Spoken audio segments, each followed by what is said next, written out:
এই ভিডিওটি দেখুন সব भैया রাখে हाँ भैया एक नहाने वाला साबुन दीजिए तो मैं क्या भैया 10 रुपए वाला। ठीक है भैया अभी देते हैं ये लीजिए भैया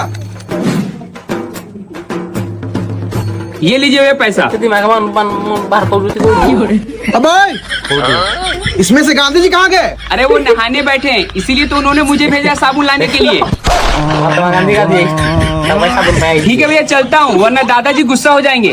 कैसे कैसे लोग रहते हैं यार यहाँ पर। দেখো সাংবাদিক এই ভিডিওটি দেখো শেষ পর্যন্ত। হ্যাঁ এই ছোট ছুয়ারে বুঝে বড় ছুয়ারে তো বুঝে হবনি। দেখো সাইকেলে যাଉଛି গোটে গোটে ସବୁ ସବୁ লুট করি গলে হবনি। लेकिन ये साला कर क्या रहा है? দেখো মানিବାକୁ ପଡିବ।